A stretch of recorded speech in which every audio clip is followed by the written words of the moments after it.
Hello, I'm Joe Hren. The Monroe County Council is enacting a hiring freeze for unfilled county positions until county budget hearings conclude next month. Income tax revenue decreased by about 15% from last year, meaning the council will be forced to make deep cuts, most of which council members say will come from personnel. The freeze is an attempt to keep from filling a position that council members might decide during budget hearings the county could live without. Two 9th District Congressional candidates were in Bloomington Wednesday to discuss recently passed legislation which would provide funding to prevent teacher layoffs. WTIU's Ben Skirvin has more. The unnamed legislation, House Resolution 1586, was signed into law yesterday.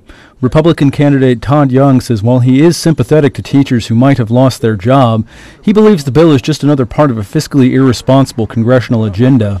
It's a $26 billion bailout of the states, and the state of Indiana doesn't benefit proportionally from this legislation.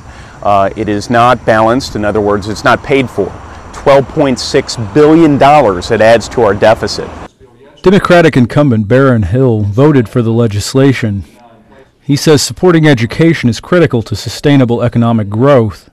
School districts all across the country are laying off teachers and scaling back their curriculums, and this is troubling to a lot of folks like me. In order to improve the long-term health of our economy, we have to have a well-educated workforce. Young says the legislation will add about $12 billion to the national deficit. According to Hill, it will save about 400 teaching jobs in the 9th District alone.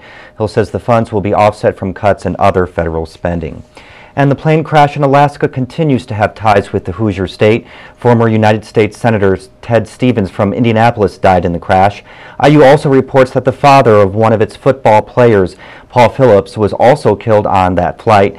Phillips' younger brother was one of 4 survivors. In the weather forecast for tonight, partly cloudy, a 50% chance of thunderstorms, lows in the mid-70s. Tomorrow, partly cloudy, a chance of thunderstorms continue with highs in the mid-90s. Tomorrow night, partly cloudy, slight chance of rain and thunder showers, lows in the mid-70s. And then in the 5-day forecast on Friday, partly cloudy with highs in the mid-90s, a slight chance of rain in the forecast for the weekend, 87 by